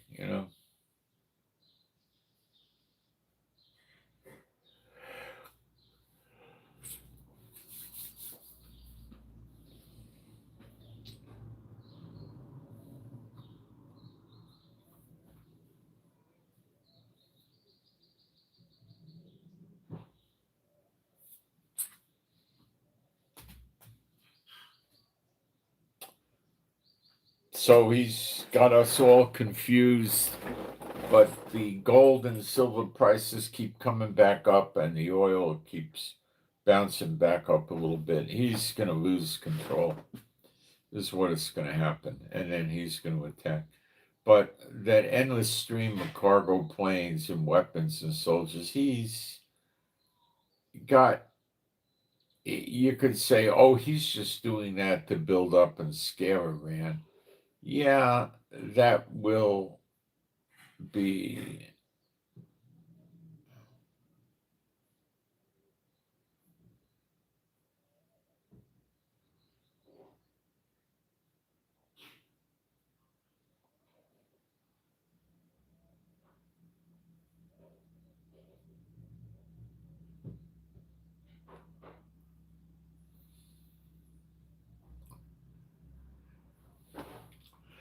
All right, so we just watch.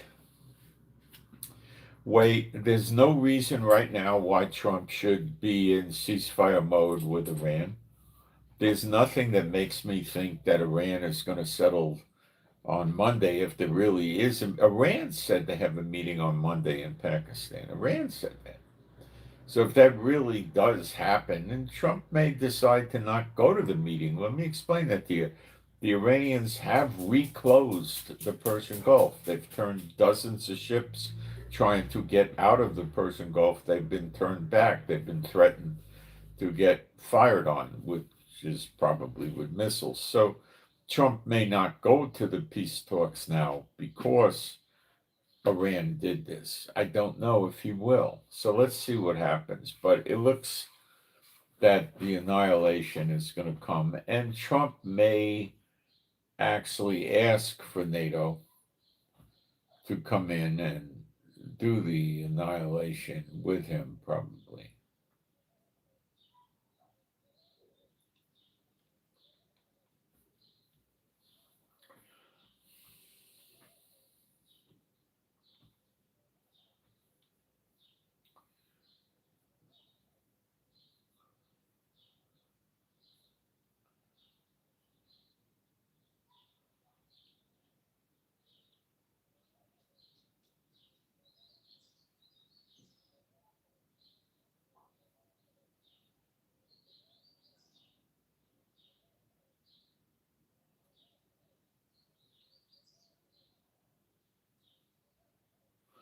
All right, I'll do a prayer for us, and I'll keep you guys updated as things happen. If anything blows up suddenly, I will put emergency live streams out there and also post them on Telegram and Twitter. And they'll also wind up probably on Facebook, maybe some other social media too. So I'm going to say a prayer for us now and then do a little spiritual warfare for us. And okay, my Heavenly Father, Jehovah, B'Shem, Yeshua, HaMashiach, I pray for me and my wife and all the true believers in their households that we have your strength, stamina, and endurance, and we have your healing and recuperative power flowing through us, healing whatever needs healing in our bodies. And I pray for our animals and pets and ourselves to be safe and secure and happy, healthy, and whole. And I pray for the peace of Jerusalem, and I pray for us to not see a lot of damage in Israel from the war with these lunatics.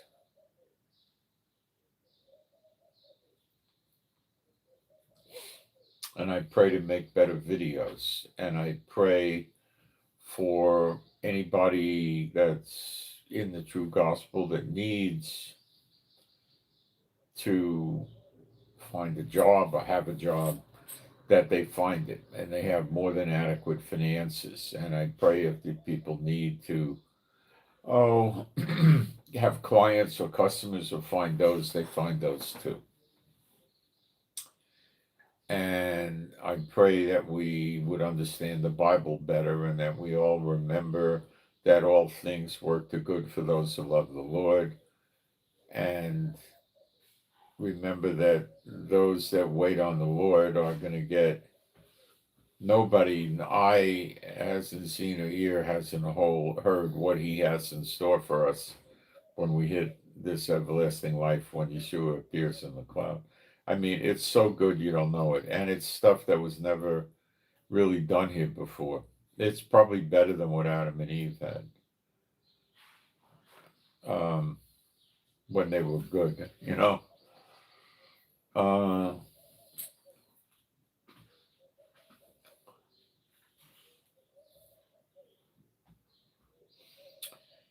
and what else?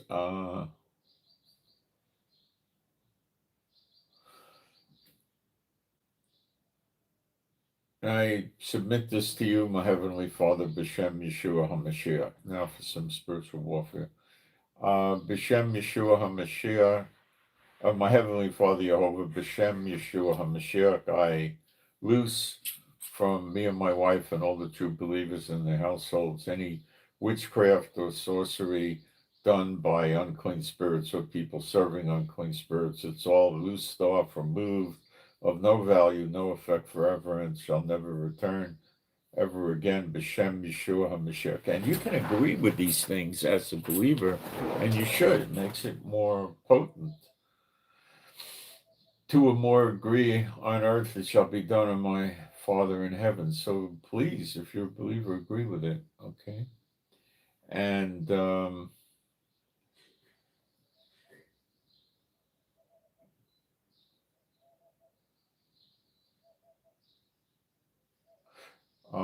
my Heavenly Father, I bind any people or unclean spirits from doing anything to prevent people from giving offerings or from seeing these videos.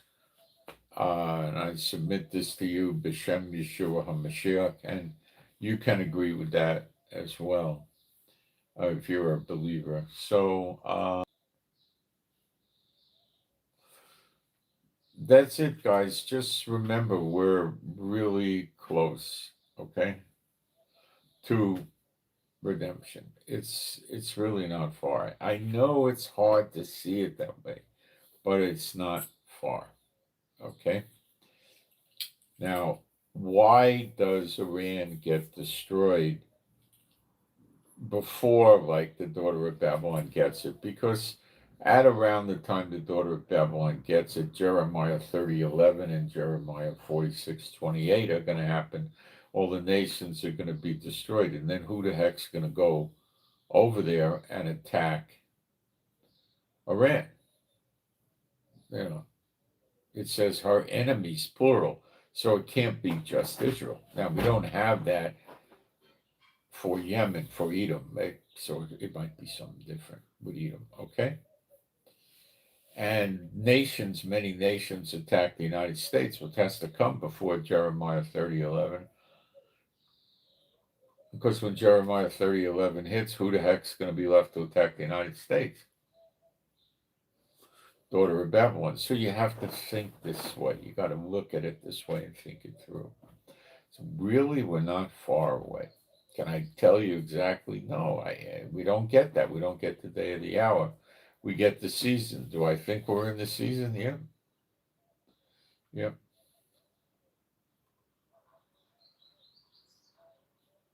I do.